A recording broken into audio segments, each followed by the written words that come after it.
ಸಿರಿಯು ಬೆನ್ನಲ್ಲಿ ಬರುತ್ತು, ಹರಿದ ಹೆದ್ದೊರೆಯು ಕೆರೆ ತುಂಬಿದಂತಯ್ಯ.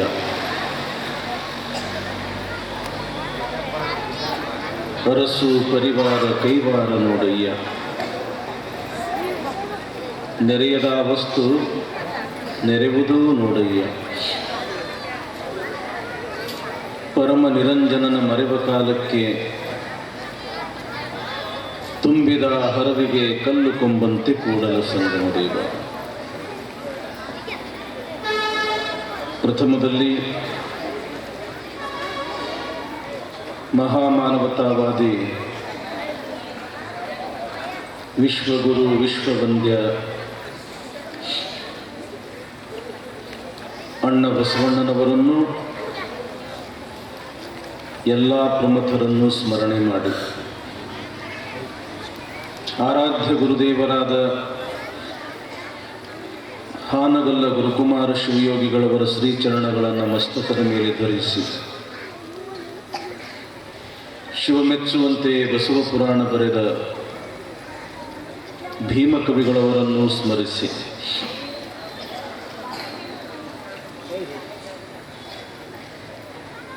ಈ ಭಾಗದ ನೆಲ ಜಲವನ್ನು ಪವಿತ್ರಗೊಳಿಸಿರ್ತಕ್ಕಂಥ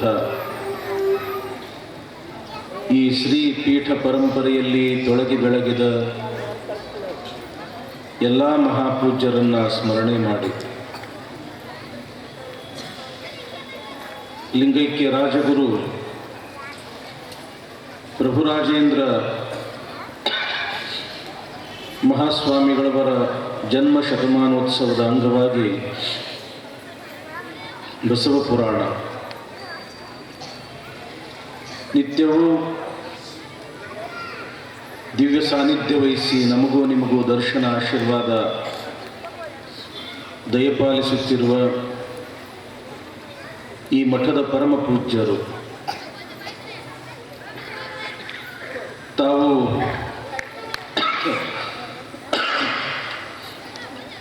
ಈ ಶ್ರೀಮಠದ ಪೀಠಾಧಿಕಾರವನ್ನು ವಹಿಸಿಕೊಂಡು 25-26 ವರ್ಷದ ಅವಧಿಯೊಳಗೆ ಶ್ರೀಮಠದ ಸಾಕಷ್ಟು ಅಭಿವೃದ್ಧಿಯನ್ನು ಮಾಡಿರ್ತಾರೆ ಪೂಜ್ಯರು. ಧಾರ್ಮಿಕ ಕ್ಷೇತ್ರದಲ್ಲಿ, ವಿಶೇಷವಾಗಿ ಶೈಕ್ಷಣಿಕ ಕ್ಷೇತ್ರದಲ್ಲಿ ನಿಮ್ಮ ಮಹಾಪೂಜ್ಯರ ಕೊಡುಗೆ ಅಪಾರ.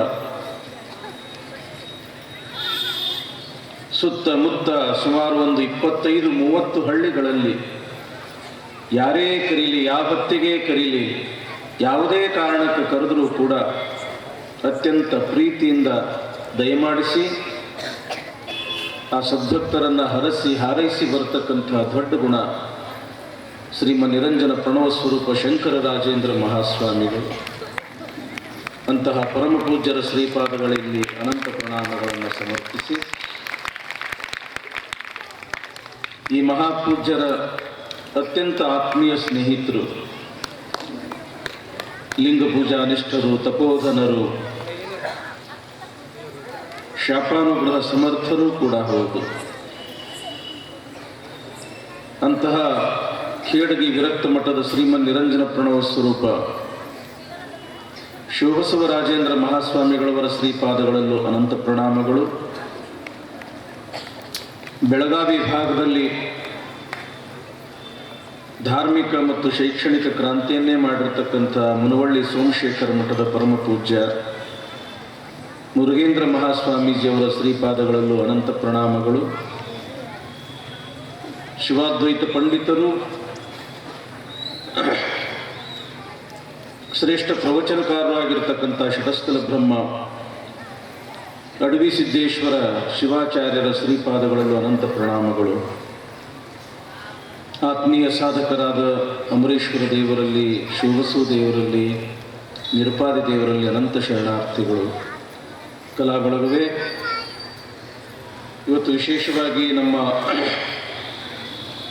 ಪಕ್ಕದ ಗ್ರಾಮವಾಗಿರ್ತಕ್ಕಂಥ ಸುಳೆಬಾವಿ,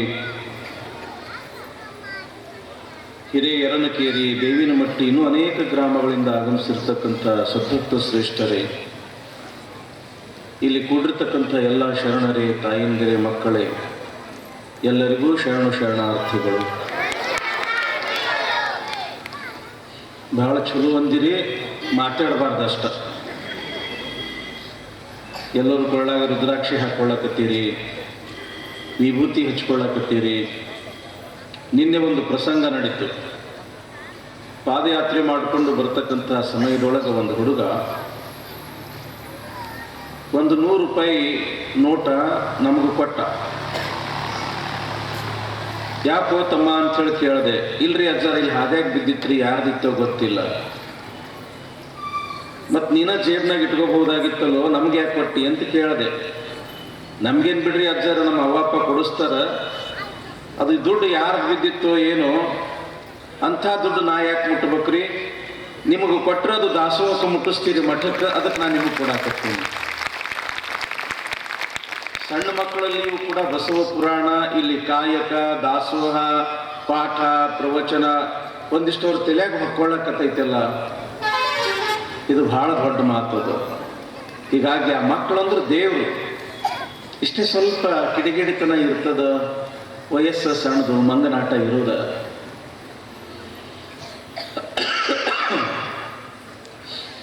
ಆಶೆ ಎಂಬ ಕೂಸನೆತ್ತಲು ರೋಷವೆಂಬ ತಾಯಿ ಮುಂದೆ ಬಂದಿಪ್ಪಳು ನೋಡ. ಬಹಳ ಸುಂದರವಾಗಿರ್ತಕ್ಕಂಥ ವಚನ, ಲಕ್ಷ ಕೊಟ್ಟು ಕೇಳ್ರಿ. ಆಶೆ ಎಂಬ ಕೂಸನೆತ್ತಲು ರೋಷವೆಂಬ ತಾಯಿ ಮುಂದೆ ಬಂದಿಪ್ಪಳು ನೋಡ. ಇಂತೆರಡಿಲ್ಲದ ಕೂಸ ನೆತ್ತ ಬಲ್ಲಡೆ ಆತ ಲಿಂಗೈಕ್ಯ ಕಾಣ ಗುಹೇಶ್ವರ. ಬಹಳ ಅದ್ಭುತವಾಗಿರ್ತಕ್ಕಂಥ ಬಹಳ ಸಣ್ಣ ವಚನ ಇದು. ಈ ಸಣ್ಣ ವಚನ ಎಷ್ಟೊಂದು ತಿಳುವಳಿಕೆಯನ್ನು ನಮಗೆ ಕೊಡ್ತದ ಅಂತಂದ್ರೆ ಬಹಳ ಅದ್ಭುತ, ಬಹಳ ಅಪಾರ. ಆಶೆ, ರೋಷ ಮತ್ತು ಭಕ್ತಿ,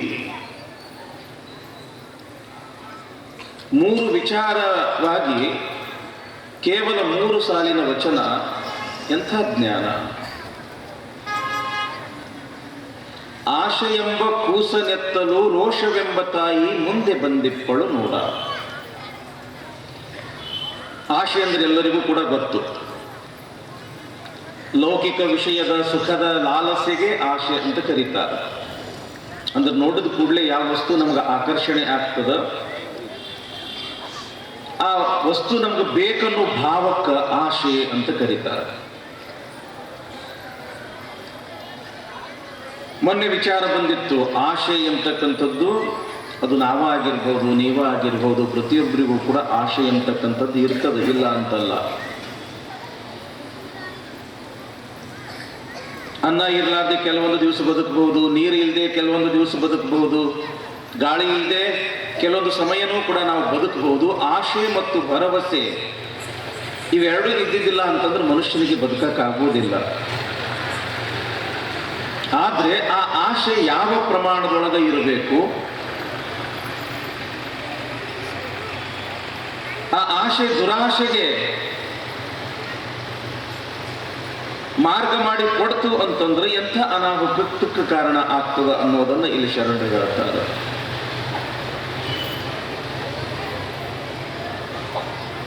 ಆಶೆ ಎಂಬ ಕೂಸನೆತ್ತಲು ರೋಷವೆಂಬ ತಾಯಿ ಮುಂದೆ ಬಂದಿಪ್ಪಳು ನೋಡ.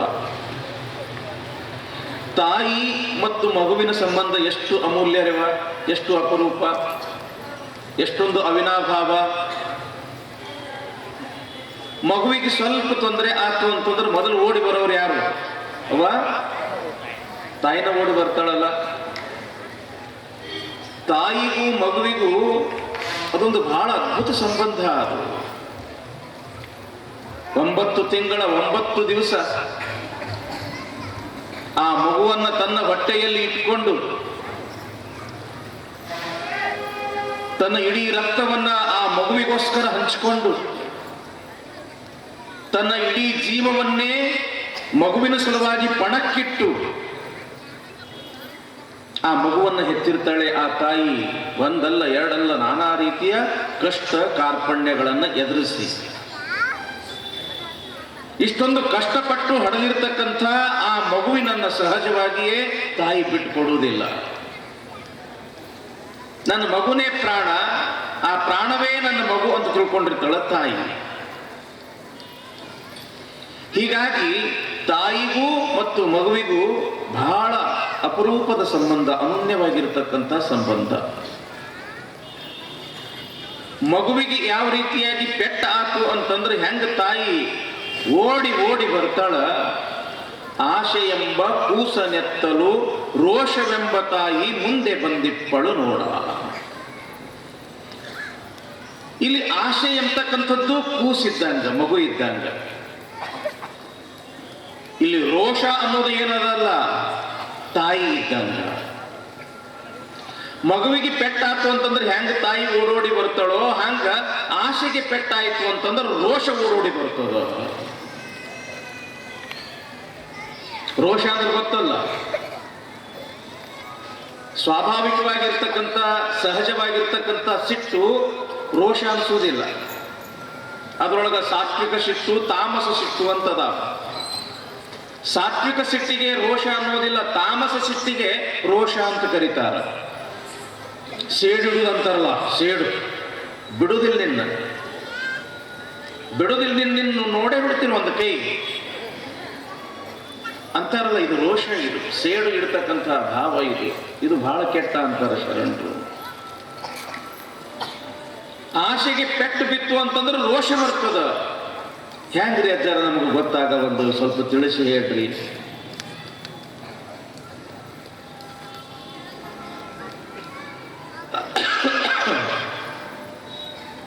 ರಾವಣ ಸೀತೆಯನ್ನು ನೋಡ್ದ, ನೋಡಿ ಇವಳು ನನ್ನವಳಾಗಬೇಕು ಅಂತ ಆಶೆ ಪಟ್ಟ. ಯಾವಾಗ ಆಶೆಗೆ ಪೆಟ್ಟು ಬಿತ್ತು ಅಂದ್ರ ರಾವಣನಿಗೆ ಸೀತೆ ಸಿಗಲಿಲ್ವೋ ಅಲ್ಲಿ ಏನಾಯ್ತು, ಮನಸ್ಸಿಗೆ ಬಹಳ ನೋವಾಗ್ತದು. ಆಶೆಗೆ ಪೆಟ್ಟು ಬಿತ್ತು, ಸಹಜವಾಗಿ ಅಲ್ಲಿ ಏನು ಬಂತು, ರೋಷ ಬಂತು. ಮುಂದೆ ಏನಾಯ್ತು, ಕದ್ಕೊಂಡು ಹೋದ, ರಾಮಾಯಣನ ಆತು. ಅಷ್ಟು ದೂರದ ಸುದ್ದಿ ಬೇಡ.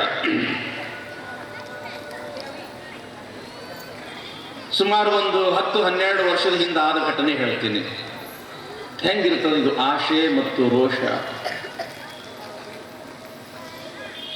ಸೊಲ್ಲಾಪುರಕ್ಕೆ ದುಡಿಯಾಕಂತ ಹೋದ್ರು ಗಂಡ ಹೆಂಡತಿ, ಸಣ್ಣ ಒಂದು ಮಗು.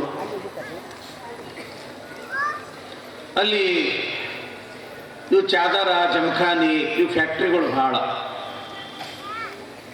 ಗಂಡ ನೌಕರಿಗೆ ಹೋದ, ಒಂದು ಬಾಡಿಗೆ ಮನೆಯೊಳಗೆ ಹೆಂಡತಿ, ಗಂಡ, ಸಣ್ಣ ಮಗು, ಪಾಪ 1-1.5 ವರ್ಷದ ಮಗು. ತಿಂಗಳಿಗೆ ಒಂದು 3-4 ಸಾವಿರ ರೂಪಾಯಿ ಪಗಾರ ಕೊಡ್ತಿದ್ರು. ಆ ಪಗಾರ ತಂದವನ ಹೆಂಡತಿ ಕೈಯಾಗ ಕೊಡ್ತಿದ್ದ. ಹೆಂಡತಿ ಬಹಳ ಶಾಣೆ ಹಾಕಿದ್ದಳು. 4 ದುಡ್ಡು ಉಳಿಸ್ಕೊಂಡು ಅಷ್ಟೇ ದುಡ್ಡಿನೊಳಗೆ ಸಂಸಾರ ನಿರ್ವಹಣೆ ಮಾಡ್ತಿದ್ರು ಇಬ್ರು ಕೂಡಿ. ಒಂದು ದಿವಸ ತಿಂಗಳ ಪಗಾರ ಬಂದದ, ಹೆಂಡತಿ ಕೈಯಾಗ ಕೊಟ್ಟ. ಆ ಸಮಯದೊಳಗೆ ಹೆಂಡತಿ ರೊಟ್ಟಿ ಮಾಡಾಕತ್ತಿದ್ಳು, ಒಲಿ ಮುಂದೆ ಕುಂತು ರೊಟ್ಟಿ ಮಾಡಾಕತ್ತಿದ್ಳು. ಮುಂದೆ ನೋಡಿ ರೊಟ್ಟಿ ಬಡಿಯಾಕತ್ತಾಳ, ಹಂಚಿನ ಮೇಲೆ ಒಂದು ರೊಟ್ಟಿ ಸುಡಾಕತ್ತದ. ಪಾಪ 1-1.5 ವರ್ಷದ ಮಗುಗೆ ಏನು ಗೊತ್ತಾಗ್ಬೇಕು, ಅದು ಆಡ್ಕೊಂತ ಬಂದವನ ಅವ್ರವ ಏನು ಪಕ್ಕದೊಳಗ ಏನು ಆ ಪಗಾರ ಇಟ್ಟಿದ್ದಳಲ್ಲ 3-4 ಸಾವಿರ ರೂಪಾಯಿ, ಆ ಹುಡುಗ ಆ ದುಡ್ಡು ತಗೊಂಡ. ಆ ಹುಡುಗನ ಕಡೆಗೆ ಲಕ್ಷ್ಯ ಇಲ್ಲ ಪಾಪ ತಾಯಿಗೆ. ಆಡ್ಕೊಂತ ಏನ್ ಮಾಡ್ತದು, ಕುಸುಗಳಿಗೆ ಏನು ಗೊತ್ತಾಗ್ತದ್ರಿ, ಆ ದುಡ್ಡು ಹಿಂಗೆ ಒಲೆಯಾಗ ಒಗದು ಬಿಟ್ಟ. ನೋಡಾದ್ರದಾಗ 4 ಸಾವಿರ ರೂಪಾಯಿ ಸುಟ್ಟು ಬೂದಿ ಆತು. ಸಿಟ್ಟು ಬಂತು ನೋಡ್ರಿ. 4 ಸಾವಿರ ರೂಪಾಯಿ ನೋಡಾದ್ರೊಳಗೆ ಯಾವಾಗ ಸುಟ್ಟು ಬೂದಿ ಆದೋ ಇನ್ನು 1 ತಿಂಗಳು ಹೆಂಗ ನಾನು ನಡೆಸಲಿ ಮನಿ. ಹಾಲಿಂದ ಕುಡೋದಿರ್ತೈತಿ, ನೀರಿನ ಕರೆಂಟ್ ಬಿಲ್ ತುಂಬೋದಿರ್ತೈತಿ, ನೀರಿನ ಬಿಲ್ ತುಂಬೋದಿರ್ತೈತಿ. ಪೇಟ್ಯಾಗ ಅಂತಂದ್ರೆ ಜೀವನ ಮಾಡೋದು ಬಹಳ ಕಷ್ಟ. ಸಿಟ್ಟು ಬಂದುಬಿಡುತ್ತೆ. ಇನ್ನು 4 ತಿಂಗಳು ಈ ಮನಿ ಹೆಂಗ ನಡೆಸಬೇಕು ಅಂತ ತಿಳ್ಕೊಂಡು ತಾಯಿಗೆ ಸಿಟ್ಟು ಬಂದಿದ್ದೆ. ಅಲ್ಲೇ ಒಂದು ಕಟ್ಟಿಗೆ ಇತ್ತು, ಒಲಿ ಕಟ್ಟಿಗೆ ಇತ್ತು. ಅದು ತಗೊಂಡು ಹಿಂಗೆ ಹೊಡೆಯುವುದ ತಡ, ಪಾಪ ಅಳ್ಳತ್ತಿಗೆ ಹತ್ತದ್ದೇ ತಡ ಕೂಸು ಸತ್ತು ಬಿಡುತ್ತೆ. ಆದ ಘಟನಾ ಹೇಳಕತ್ತೀನಿ, ಇದು ಕಥೆಯಲ್ಲ. ಯಾವಾಗ ಕೂಸು ನೋಡಾದ್ರದಾಗ ಸತ್ತು ಹೋತು, ಅಪರೂಪಕ್ಕೆ ಹುಟ್ಟಿದ್ದು ಒಂದು ಕೂಸ. ನನ್ನ ಮಗನ ಹೊಡೆದು ಕೊಂದೆ ಅಂತ ತಿಳ್ಕೊಂಡು ಅದಾ ಕಟ್ಟಿಗೆ ತಗೊಂಡು ಹೆಣ್ತಿನ ಹೊಡೆಯೋದಕ್ಕೆ ಅಕ್ಕಿನೂ ಸತ್ತು ಬಿಟ್ಟಳು. ನೋಡ್ರಿ ಹೆಂಗಿರ್ತದ ಮನುಷ್ಯಾಗ. ಮನಸ್ಸಿನಾಗಿರ್ತಕ್ಕಂಥ ಆಶೆಗೆ ಸ್ವಲ್ಪ ಪೆಟ್ಟು ಬಿತ್ತು ಅಂತಂದ್ರೆ ರೋಷ ಹೆಂಗ್ ಬರ್ತದೆ ಮನುಷ್ಯನಿಗೆ? ಒಂದು ತಿಂಗಳು ಹೆಂಗ್ ನಾನು ಮನಿ ನಡೆಸಲಿ ಅನ್ನೋ ಸಿಟ್ಟಿನಿಂದ ಮಗನಿಗೆ ಹೊಡಿತಾಳ. ಮಗ ಸತ್ತು ಇದ್ದು ಒಂದು ಮಗನನ್ನು ನೀ ಕೊಂದಿಯಲ್ಲ ಅಂತ ತಿಳ್ಕೊಂಡು ಹೆಂಡತಿನೂ ಹೊಡಿತಾನ, ಹೆಂಡತಿನೂ ಸತ್ತಳು. ಯಾವಾಗ ಮಗನ್ನ ಮತ್ತು ಹೆಂಡತಿನ ಮಣ್ಣು ಮಾಡಿ ಬರ್ತಾನ ಗಂಡ, ರಾತ್ರಿ ಬಹಳ ಪಶ್ಚಾತ್ತಾಪ ಆಗಿತ್ತು. ಯಾಕೆ ಕೈ ಮೀರಿ ಹೋಗಿಬಿಟ್ಟಿತ್ತು. ಪ್ರೀತಿ ಹೆಂಡತಿ, ಮುದ್ದಾದ ಮಗು, ಇವರ ಹೋದಾರಂದ ಬಳಿಕ ನಾನಾರ ಯಾಕೆ ಇರ್ಬೇಕು ಅಂತ ತಿಳ್ಕೊಂಡು ರಾತ್ರಿ ಊರ್ನ ಹಾಕೊಂಡು ಸತ್ತ. ಆಶೆಗೆ ಪೆಟ್ಟು ಬಿತ್ತು ಅಂತಂದ್ರೆ ರೋಷ ಬರ್ತದ. ಅದಕ್ಕೆ ನೀನು ತಮ್ಮ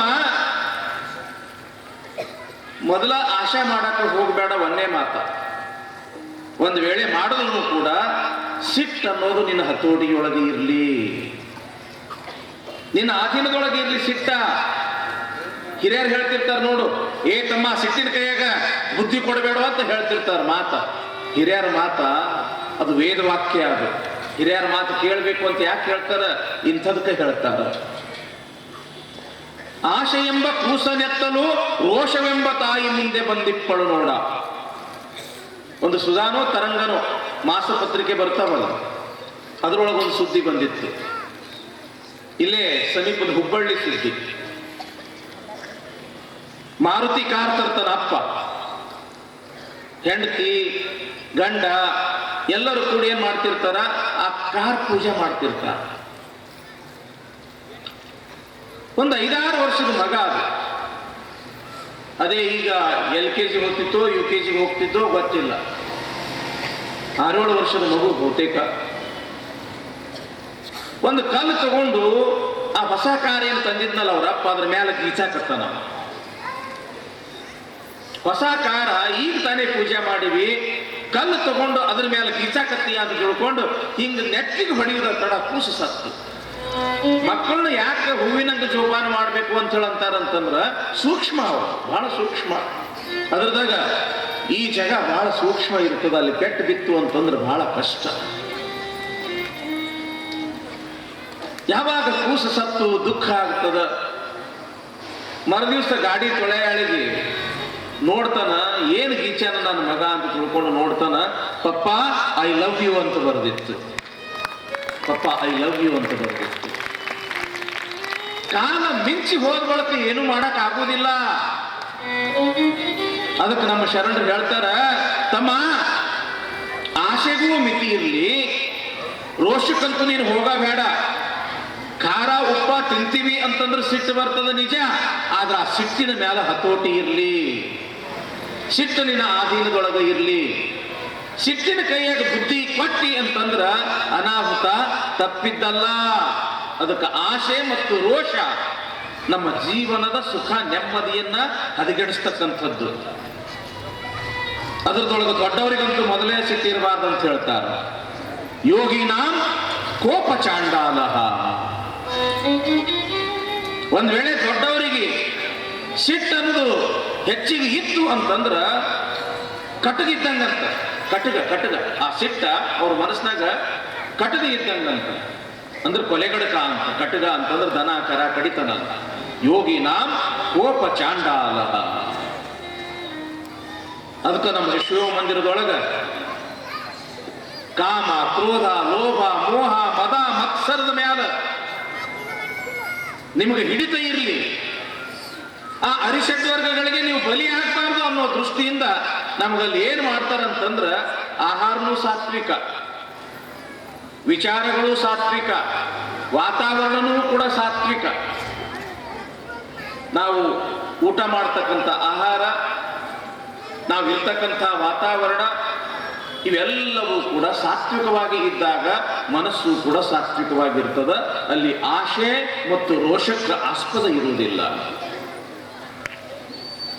ಆಶೆ ಎಂಬ ಕೂಸನೆತ್ತಲು ರೋಷವೆಂಬ ತಾಯಿ ಮುಂದೆ ಬಂದಿಪ್ಪಳು ನೋಡ. ಮುಂದೆ ಒಂದು ಅದ್ಭುತವಾಗಿರ್ತಕ್ಕಂಥ ಮಾತು ಹೇಳ್ತಾರ, ಕೇಳ್ರಿ. ಇಂತೆರಡಿಲ್ಲದ ಕೂಸ ನೆತ್ತ ಬಲ್ಲೊಡೆ ಆತನೇ ಲಿಂಗೈಕ್ಯ ಕಾಣ ಗುಹೇಶ್ವರ. ಇಲ್ಲಿ ಆಶೆ ಎಂಬತಕ್ಕಂಥ ಕೂಸ ಎತ್ಕೊಳ್ಳೋದು ಬದಲಿ ಆಶೆ ಮತ್ತು ರೋಷ ಇಲ್ಲದ ಇನ್ನೊಂದು ಕೂಸದ, ಆ ಕೂಸನ್ನ ಎತ್ಕೊಂಡು ಬಿಡುಪ್ಪ, ನಿನ್ನ ಜೀವನ ಧನ್ಯ ಆಗ್ತೈತಿ ಅಂತಾರ ಅಲ್ಲಮ ಪ್ರಭುದೇವರು. ಆಶೆ ಮತ್ತು ರೋಷ, ಆಶೆ ಮತ್ತು ರೋಷ ಇಲ್ಲದ ಒಂದು ಕೂಸದ. ನೋಡ್ರಿ, ಬಹಳ ಲಕ್ಷ ಕೊಟ್ಟು ಕೇಳ್ರಿ, ಈ ಮಾತಿನೊಳಗೆ ಬಹಳ ಅರ್ಥ ಅದ. ಆಶೆ ಮತ್ತು ರೋಷ ಇಲ್ಲದ ಇನ್ನೊಂದು ಕೂಸದ, ಆ ಕೂಸನ್ನ ಯಾರು ಎತ್ಕೊಳ್ತಾರ ಆ ವ್ಯಕ್ತಿ ಆತನೇ ಲಿಂಗೈಕ್ಯ ಕಾಣ ಗುಹೇಶ್ವರ. ಲಿಂಗೈಕ್ಯ ಅಂತಂದ್ರ ಶಿವನೊಳಗ ಐಕ್ಯ ಭಾವವನ್ನು ಹೊಂದತಕ್ಕಂಥ, ಲಿಂಗಾಂಗ ಸಾಮರಸ್ಯವನ್ನು ಹೊಂದತಕ್ಕಂಥ, ಅಂದ್ರೆ ಶಿವನೇ ನೀನಾಗ್ತಕ್ಕಂಥ ವ್ಯಕ್ತಿ ಆಗಕ್ಕೆ ಸಾಧ್ಯ ಅದ. ಆ ಆಶೆ ಮತ್ತು ರೋಷ ಇಲ್ಲದ ಮಗು ಯಾವುದು ಅಂತಂದ್ರ ಭಕ್ತಿ. ಭಕ್ತಿ ನೋಡ್ರಿ, ಆಶೆ ರೋಷ ಇಲ್ಲದ ಯಾವುದು? ಭಕ್ತಿ. ನಿಮ್ಮ ಲಕ್ಷ್ಯ ಈ ಕಡೆನೇ ಐತೇನ? ಯಾಕೋ ನಿಮ್ಮ ಲಕ್ಷ್ಯ ಈ ಕಡೆ ಇಲ್ಲ ಅಂತ ನನಗೆ ಅನ್ಸಾಕತ್ತದ. ಭಕ್ತಿ ಅನ್ನೋದು ಬಹಳ ದೊಡ್ಡದು. ಆಶೆ ಮತ್ತು ರೋಷ ಇತ್ತು ಅಂತಂದ್ರೆ ಅದು ಭಕ್ತಿ ಅನಿಸ್ಕೊಳ್ಳೋದಿಲ್ಲ. ಆಶೆ ರೋಷ ಇಲ್ಲದಕ್ಕೆ ಭಕ್ತಿ ಅಂತ ಕರೀತಾರೆ. ಆ ಭಕ್ತಿ ಎಷ್ಟು ದೊಡ್ಡದು ಅಂತಂದ್ರ, ಭಕ್ತಿ ಅನ್ನೋ ಕೂಸ ಎಷ್ಟು ದೊಡ್ಡದು ಅಂತಂದ್ರ, ಆ ಭಕ್ತಿ ಅನ್ನೋ ಕೂಸನ್ನ ನಾವು ಎತ್ಕೊಂಡ್ವಿ ಅಂತಂದ್ರ ಇಷ್ಟು ಆನಂದ ಕೊಡ್ತದ ಆ ಕೂಸು ನಮಗ. ಎಷ್ಟು ಆನಂದ ಕೊಡ್ತದ ಅಂತಂದ್ರೆ ನಮ್ಮನ್ನು ಉದ್ಧಾರ ಮಾಡಿ ಕೈ ಬಿಡ್ತದ ಅಂತ ಒಂದು ದೊಡ್ಡ ಶಕ್ತಿ ಅದು ಭಕ್ತಿ ಅನ್ನೋ ಕೂಸ. ಅದಕ್ಕೆ ನಮ್ಮ ಶರಣರು ಏನಂದ್ರು ಅವರು, ನನಗೆ ಏನು ಬೇಕಾಗಿಲ್ಲ, ಏನು ಬೇಕಾಗಿಲ್ಲ, ಏನು ಬೇಕಾಗಿಲ್ಲ, ಭಕ್ತಿ ಒಂದು ಕೊಟ್ಟು ಬಿಡುವ ಸಾಕು.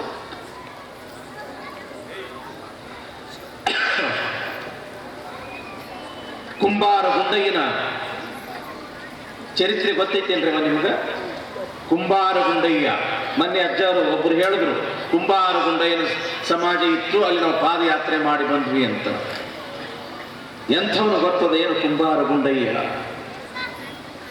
ಭಕ್ತಿ ಅನ್ನೋ ಕೂಸನ್ನ ಎತ್ಕೊಂಡಿರ್ತಕ್ಕಂಥ ಕುಂಬಾರ ಗುಂಡಯ್ಯ ಎಂಥ ದೊಡ್ಡ ವ್ಯಕ್ತಿ ಆದ.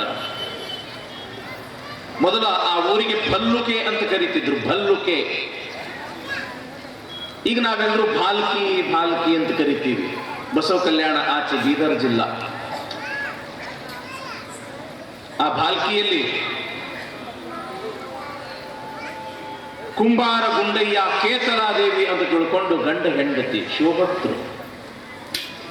ಕಾಯಕ ಗಡಿಗೆ ಮಾಡ್ತಕ್ಕಂಥ ಕಾಯಕ ಕುಂಬಾರ ಗುಂಡಯ್ಯನ ಕಾಯಕ.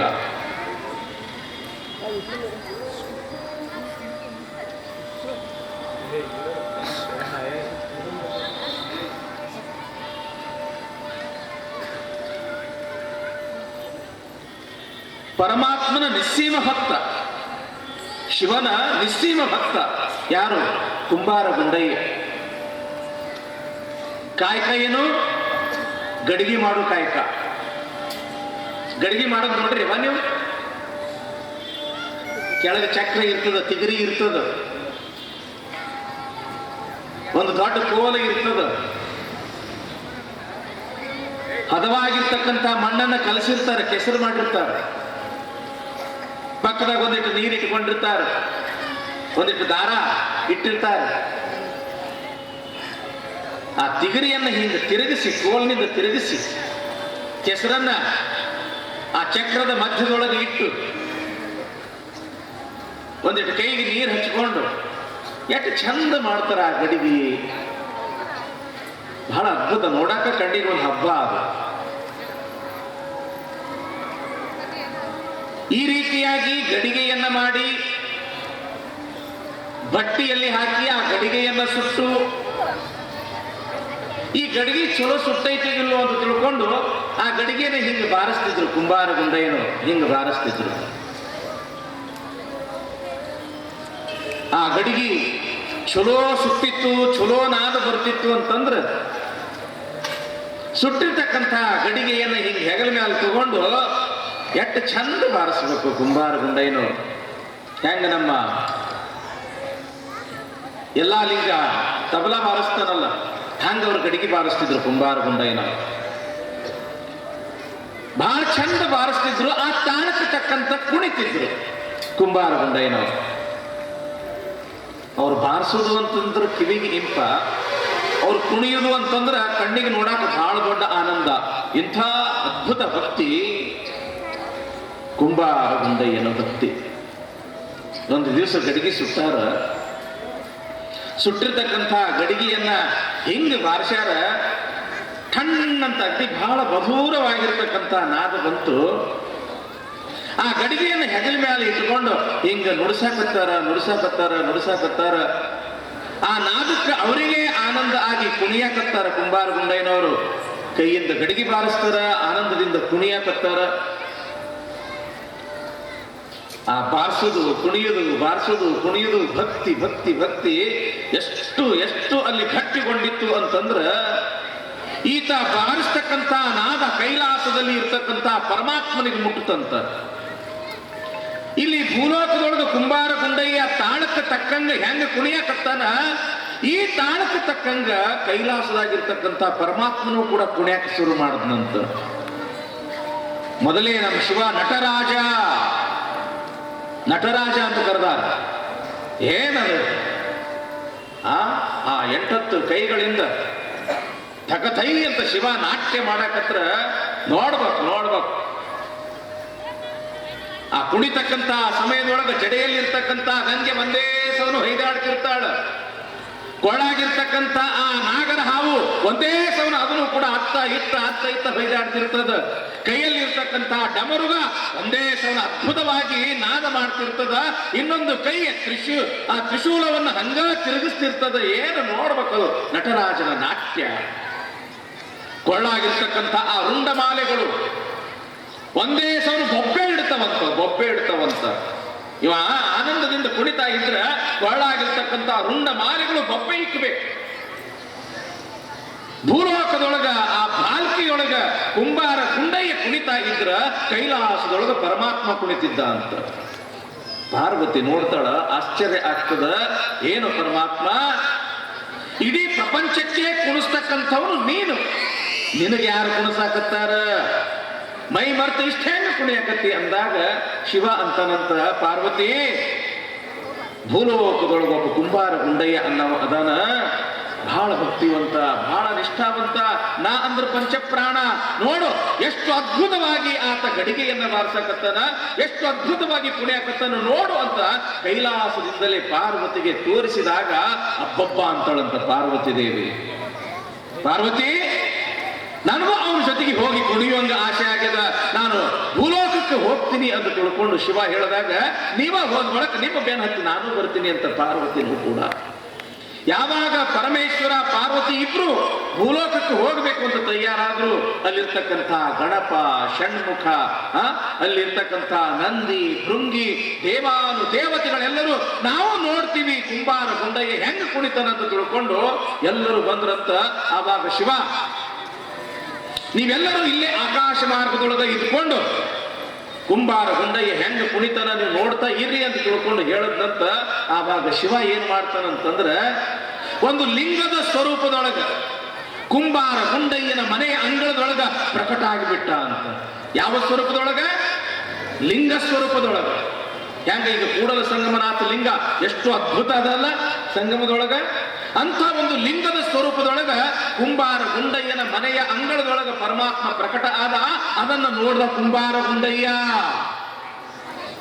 ಗಡಿಗೆ ಬಾರ್ಸಾಕತ್ತಾನ, ಥಕಥೈ ಅಂತ ಕುಣಿಯಾಕತ್ತಾನ. ಕಣ್ಣು ತೆರೆದು ನೋಡ್ತಾನ, ತನ್ನ ಅಂಗಳದೊಳಗ ಸಾಕ್ಷಾತ್ ಶಿವನೇ ಲಿಂಗ ಸ್ವರೂಪದಿಂದ ಪ್ರಕಟ ಆಗ್ಯಾನ. ಮತ್ತಷ್ಟು ಭಕ್ತಿ ಹೆಚ್ಚಾತು, ಮತ್ತಷ್ಟು ಪ್ರೀತಿ ಹೆಚ್ಚಾತು. ಶಿವ ಎಂಥ ಪುಣ್ಯ ಅಂತ ತಿಳ್ಕೊಂಡು ಆ ಲಿಂಗವನ್ನೇ ನೋಡ್ತಾ ಮತ್ತೆ ಕುಣಿಯಾಕತ್ತಾನ, ಆ ಗಡಿಗೆಯನ್ನ ಬಾರ್ಸಾಕತ್ತಾನ.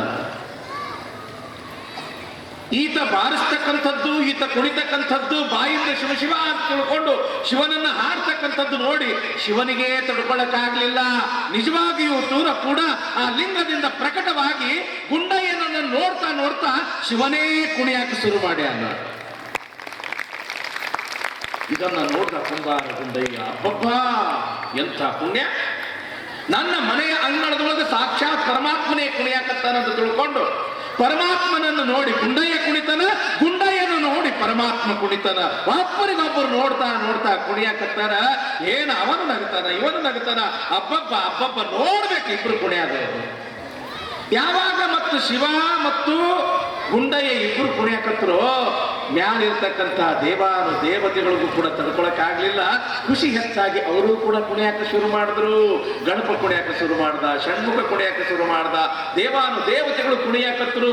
ಏನು ಏನು ಏನು ಇಡೀ ಆ ಕೈಲಾಸ, ಆ ಒಂದು ಆ ಆಕಾಶ ಏನಿತ್ತಲ್ಲ ಎಲ್ಲವೂ ಕೂಡ ಒಂದು ನಾಟ್ಯ ರಂಗ ಆದಂಗ ಆತು. ಯಾವಾಗ ಪರಮಾತ್ಮನನ್ನು ನೋಡಿ ಗುಂಡಯ್ಯ ಕುಣಿತಾನ, ಗುಂಡಯ್ಯನನ್ನು ನೋಡಿ ಪರಮಾತ್ಮ ಕುಣಿತಾನ, ಇವರಿಬ್ಬರನ್ನು ನೋಡಿ ದೇವಾನು ದೇವತೆಗಳು ಕುಣಿತಾರ, ಆವಾಗ ಇನ್ನೊಂದು ಆಶ್ಚರ್ಯ ನಡೀತದ. ಆವಾಗ ಏನು ನಡೀತದ ಅಂತಂದ್ರ, ಯಾವ ವಸ್ತುವಿನಿಂದ ಕುಂಬಾರ ಗುಂಡಯ್ಯ ಆ ಗಡಿಗೆಯನ್ನ ತಯಾರು ಮಾಡ್ತಿದ್ದ, ಆ ಕೋಲು ಕುಣಿಯಾಕೆ ಶುರು ಮಾಡ್ತು, ಆ ತಿಗರೆನೂ ಕೂಡ ಕುಣಿಯಾಕೆ ಶುರು ಮಾಡ್ತು, ಅಲ್ಲಿರ್ತಕ್ಕಂಥ ಆ ಕೆಸರಿನ ಮುದ್ದೆಗಳು ಸಹಿತ ಕುಣಿಯಾಕೆ ಶುರು ಮಾಡು. ಅಬ್ಬಬ್ಬ ನೋಡ್ಬೇಕು, ಸಂಗೀತ ನಾಟ್ಯ ಏನದು ವಾತಾವರಣ, ಅದ್ಭುತ ಅದ್ಭುತ ಅದ್ಭುತ. ಯಾವಾಗ ಇಂಥ ಒಂದು ವಾತಾವರಣ ನಿರ್ಮಾಣ ಆತೋ ನೋಡ್ಬೇಕು. ಇಲ್ಲಿ ಕವಿ ಹೇಳ್ತಾನೆ, ಹರಿಹರ ಬರೆದಿರ್ತಕ್ಕಂಥ ಆ ಹರಿಹರ ರಗಳೆಯೊಳಗೆ ಬರ್ತದೆ ಇದು ಅದ್ಭುತವಾಗಿರ್ತಕ್ಕಂಥ ಸನ್ನಿವೇಶ. ಶಿವನಂ ಕಂಡ ಭಕ್ತಂ ಕುಣಿಯಲು, ಶಿವಭಕ್ತನ ಕೂಡ ಭವಂ ಕುಣಿಯಲು, ಈರ್ವರ ನೀಕ್ಷಿಸಿ ಗಣಪತಿ ಕುಣಿಯಲು, ಸರ್ವಸ್ಥಾವರ ಜಂಗಮ ಕುಣಿಯಲು. ಎಲ್ಲ ಸರ್ವಸ್ಥಾವರ ವಸ್ತುಗಳು ಕೂಡ ನಿರ್ಜೀವವಾಗಿರ್ತಕ್ಕಂಥ ವಸ್ತುಗಳು ಸಹಿತ ಅಲ್ಲಿ ಕುಣಿಯಕ್ಕೆ ಶುರು ಮಾಡುವುದು ಅಂತ ನೋಡ್ತಾಳ ಪಾರ್ವತಿ ದೇವಿ. ಏನಿದು ಅದ್ಭುತ!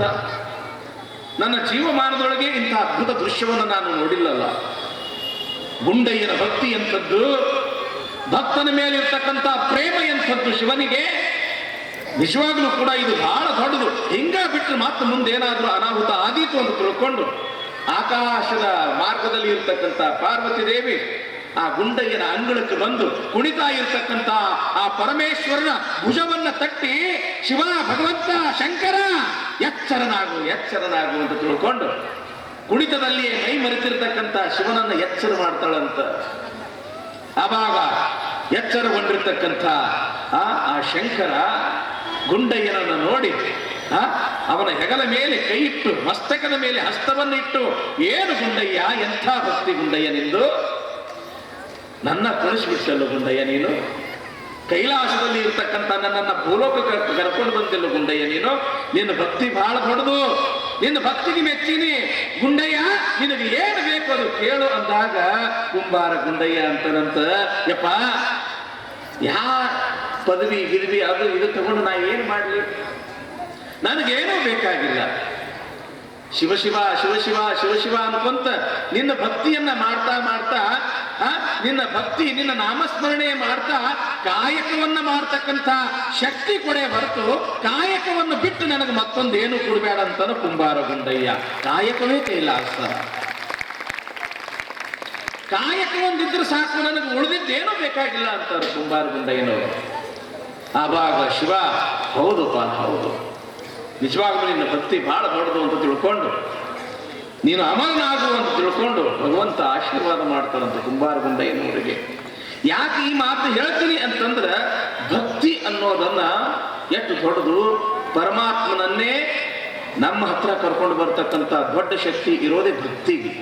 ಅದಕ್ಕಂತ ಅಲ್ಲಮ ಪ್ರಭುದೇವರು, ಆಶೆ ಎಂಬ ಕೂಸನೆತ್ತಲು ರೋಷವೆಂಬ ತಾಯಿ ಮುಂದೆ ಬಂದಿಪ್ಪಡು ನೋಡ, ಇಂತೆರಡಿಲ್ಲದ ಕೂಸನೆತ್ತವಲ್ಲಡೆ ಆತನೇ ಲಿಂಗೈಕ್ಯ ಕಾಣ ಗುಹೇಶ್ವರ. ಆಶೆ ಮತ್ತು ರೋಷ ಇಲ್ಲದ ಭಕ್ತಿಯನ್ನು ನೀ ಮಾಡಿದ್ದೆ ಆದರೆ ಭಗವಂತನನ್ನೇ ಕರೆಸ್ತಕ್ಕಂಥ ಶಕ್ತಿ ಆ ಭಕ್ತಿಯೊಳಗ ಅದ ಎಂತಕ್ಕಂಥ ವಿಚಾರ ಪೀಠಿಕಾ ಭಾಗದಲ್ಲಿ ನೋಡ್ತಾ, ಇನ್ನು ಪುರಾಣ ಭಾಗದೊಳಗೆ ಯಾವ ವಿಚಾರ ಬರ್ತದೆ ಅನ್ನೋದನ್ನು ನಮ್ಮ ಗವಾಯಿಗಳು ಒಂದು ಹಾಡನ್ನು ಹೇಳ್ತಾರೆ. ನಂತರ ವಿಷಯ ಮುಂದುವರಿಸೋಣ. ಕುಂಬರ